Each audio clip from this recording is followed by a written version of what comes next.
Good morning, Mark. How's it going? It's going well. How are you? I'm doing pretty well. We're at day two of Around the Workstand Daily. Day two. Day two. Let's see. We are pros at this live stream thing. Yeah. Yesterday we were worried about spending too much time. Now we're playing with sound effects. Yeah. We really got off the rails. Well, why are we here? What are we talking about today? Well, one of the most common questions we get in our support team is where did that price come from? So you have a price for an item in the store, and yet Mhm. you look on your website, and that price is different. Oddly, nobody ever says that's great. Most of my prices are correct. We seem to only talk about this when something's wrong, Yeah. but it is important, and it is even if the price is right, you should. Oh, the price is right, Hey. you should know where the price came from. So this is too big a topic for 5 or 10 minutes. So hopefully, what we'll do is give you some tips on where to start looking when prices go awry, and when to ask for help versus the things that are easier to troubleshoot. Yeah. So the key piece to know is, and I don't mean this to sound like gaslighting or victim blaming, but 8 or 9 times out of 10, when a price shows incorrectly on a website, that incorrect price is coming through the POS data. And so let's look at a couple of things that determine, um, you know, how we deal with the POS data. And my test site's a little off. So there's many POS systems that we sync with. You may be on Lightspeed or Ascend or Edge or one of many QuickBooks or who knows, a lot of them.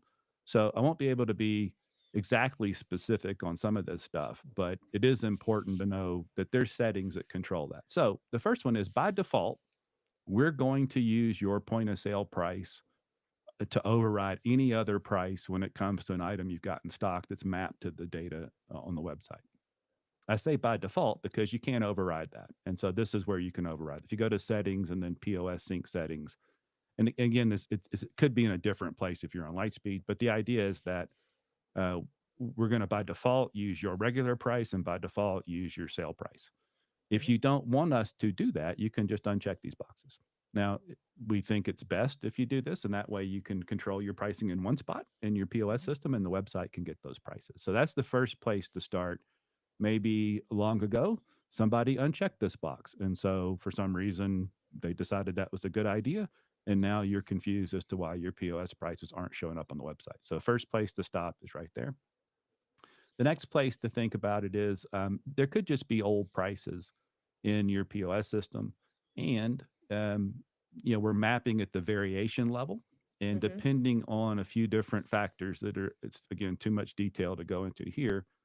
We could be using a variations price to price all variations, and so if there's some old mistake in there, it could be that that just needs to be corrected. So if you're in products and you're looking for those items, and we'll see how fast my internets go today. I feel like I've been really testing my computer these days. Well, and test sites are always difficult too because they're a mess, and so they're Mhm. always clunkier and slower than Yeah. Well, other well, things. while we're waiting, Yeah. I think there's an important note about what is coming through or what sticks around from your POS. I think that can kind of get maybe some retailers a little bit tripped up. As in, what data are we looking at in the POS data? Yeah, I think the fact that it's like, well, I don't have this in stock. Why is this? I think that throws people off. Does that make Oh yeah, sense? yeah. So depending on the package level you're on with us, you could see products and prices coming from the supplier feed. So Mhm. you may look at something and say, "Well, I don't even have that on my website," or "That's great, I want to sell that, but if I had it in the store, I'd be selling it for $5 more." So that comes from the either the library price, where when our catalog team creates those products, we give it a price based on what the supplier, the brand, has told us the price is. Mhm. Sometimes, though, if it's a supplier sync brand, in other words, we're getting data from the brand or the supplier, sometimes we'll use that price because it's more actively updated. Whereas, the price we use from the brand might be, oh, we did it once and we're not going to revisit it again for a year. The Mhm. supplier prices can be updated more frequently. So think about that, and that'll be we'll blend that together with this. So when you get to these items, oh, I need one that's unfortunate. So usually these little boxes over here, one of them will be green for items that are mapped in your POS. And we're just Mhm. going to start over because I need one of those. It's just an easy way to check and see what your price is or what the price is that we're seeing from your POS system. So let's give that a second. Yeah, that was always my little cheat sheet if I was trying to track something down. Yeah, it's a good quick place to do. Unfortunately, we're just gonna have to wait again for that. But, I think what I was trying to get at, if you have so you can correct me, obviously correct me if I'm wrong. If you ever had something in stock or something is even if you don't have it in your store, but it's mapped to your POS, that is gonna control your pricing as well. Yeah, good point. Yeah, so if it's mapped, so mapping just means we see something in the POS data, we have a match on our side. It's either in our product catalog or you've created a custom item. We see those together. We see a UPC code that matches or a part number, and we connect those things. That connection's called mapping. So now they're connected. Even if you run out of stock, we're still going to use that POS pricing if you have this enabled. So in supplier sync settings, there's this little custom prices and then POS sync integration. Mhm, So we're still going to use that POS price, even if you're out of stock for items that are showing up because of the supplier feed. And and so that way you can again have consistent pricing. So you may have pricing power on something where it's a tube or a tire that you can sell for MSRP is $10, but you can sell it for 12 or 15. Or the opposite might be true. It might be it's a very competitive item and you sell it for less than MSRP. Then this POS integration allows that to be consistent whether you've got it in stock or not, so that your pricing's not bouncing all around. gotcha. So the POS is the first place to look for that, and I really want to make it do that. So let's because we're going to come right back here. This would be the next spot we go to anyway. Let's see if we can get. Or I'll tell you what. Let's do this. I'll let that go in the background.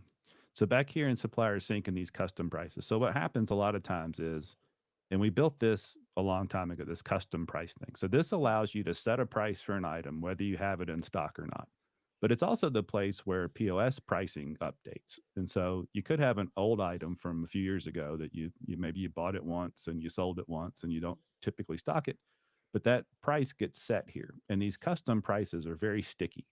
So you may have deleted that item from your point of sale system. It's still mapped because if you deleted it, it's still mapped. We just can't see the current information on it anymore. And some of these old prices will stick around in this custom price area. So step number one, confirm your POS data.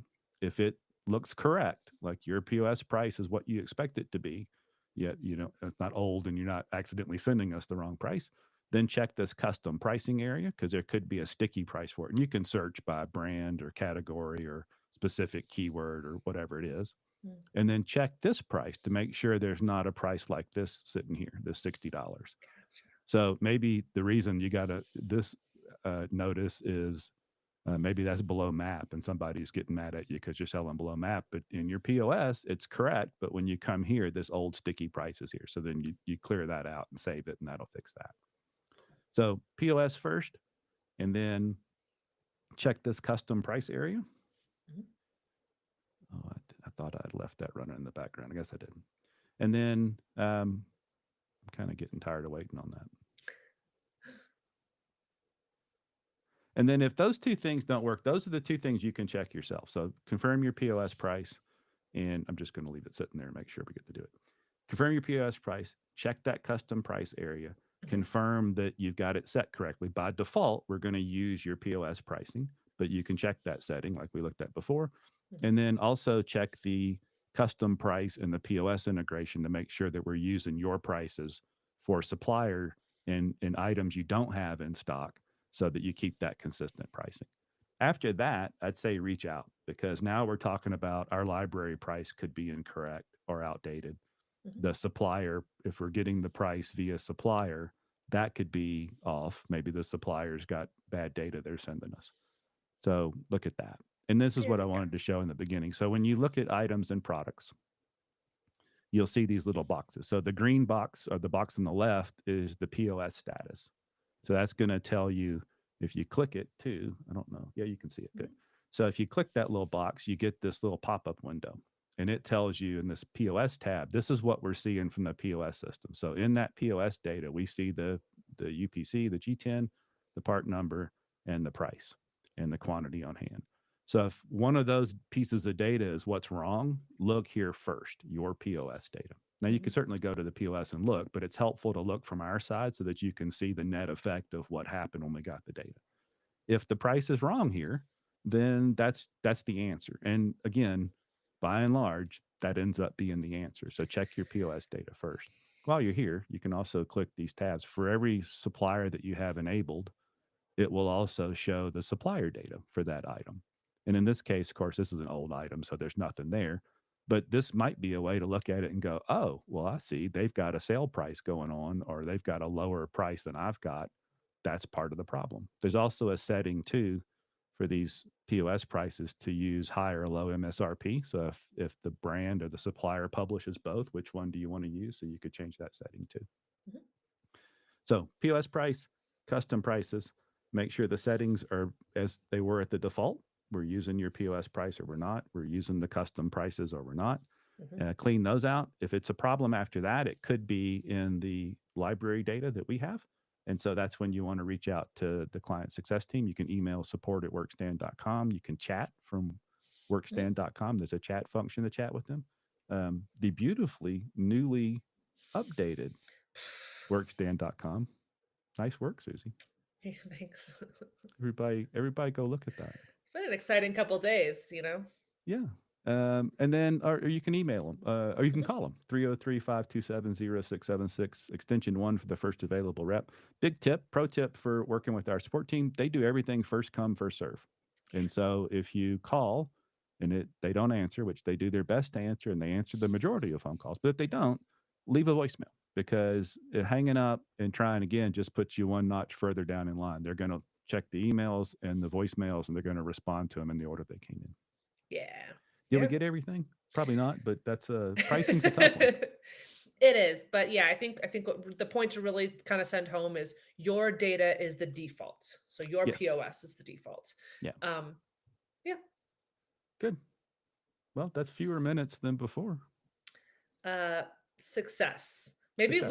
Maybe we need to give ourselves easier topics. Yes. Well, we don't know what we're doing yet, so we're doing our best because we do it every day, and most days. I think there will be days where we don't do this. For instance, this is the same time slot we record the Around the Workstand podcast Mhm. twice a month, and so on those days we probably won't do a live stream because we'll be recording the podcast. And then I think Ryan's going to be out next week Yep. when we should record the podcast. You've got a thing coming on a Friday, so we may not do it on every day, but keep the comments coming. Mhm. Send us the emails if you have questions, podcast@workstand.com. If you want to have a question answered, if it's a how to question, we'll answer it on the daily stream, the next one that comes up. If it's more of a broad question that maybe Ryan would be good at, or a marketing question that Susie can help with, we'll answer it on the podcast. Yeah, absolutely. Yeah. But I guess we'll see you tomorrow. See you around the Workstand.